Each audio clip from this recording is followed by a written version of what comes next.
ஆழ்ந்த காற்றழுத்த தாழ்வு பகுதியின் காரணமாக கடந்த சில நாட்களாக சென்னையிலும் அதன் சுற்றுவட்டார பகுதிகளிலும் மழை கொட்டி தீர்க்கிறது. இதனால் மாநகரின் இயல்பு வாழ்க்கை கடுமையாக பாதிக்கப்பட்டுள்ளது. தொடர் மழையின் காரணமாக சென்னை மாநகரின் முக்கிய சாலைகள் அனைத்தும் ஆறு போல காட்சியளிக்கின்றன.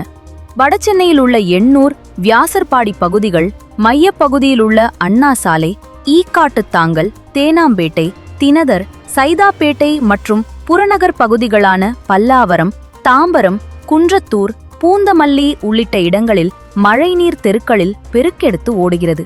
வாகன ஓட்டிகள் சாலைகளில் மிகுந்த சிரமத்திற்கு உள்ளாகியுள்ளனர்.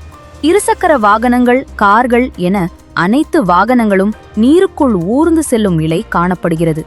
இதன் விளைவாக நகரின் பல முக்கிய சந்திப்புகளில் கடுமையான போக்குவரத்து நெரிசல் ஏற்பட்டுள்ளது. பள்ளி, கல்லூரிகளுக்கு விடுமுறை அறிவிக்கப்பட்டிருந்தாலும் அத்தியாவசிய பணிகளுக்கு செல்லும் மக்கள் பெரும் அவதிக்குள்ளாகினர். சென்னையின் தாழ்வான குடியிருப்பு பகுதிகளில் வெள்ளம் சூழ்ந்துள்ளதால் மக்களின் வீடுகளுக்குள்ளும் தண்ணீர் புகுந்தது. மாநகராட்சி சார்பில் மீட்பு குழுவினர் படகுகளுடன் சென்று மக்களை மீட்டு நிவாரண முகாம்களில் தங்க வைத்து வருகின்றனர். ஒவ்வொரு ஆண்டும் மழைக்காலத்தின் போது இதே நிலை தொடர்வதாக சென்னை மக்கள் குற்றம் சாட்டுகின்றனர்.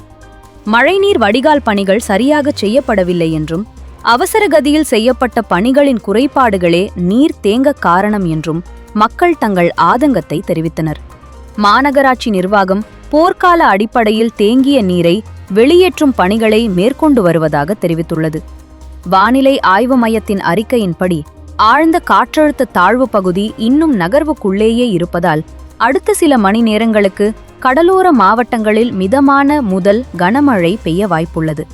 எனவே பொதுமக்கள் பாதுகாப்பாக இருக்கவும், அத்தியாவசிய தேவைகளுக்கு அன்றி வெளியில் செல்வதை தவிர்க்கவும் கேட்டுக்கொள்ளப்படுகிறார்கள்.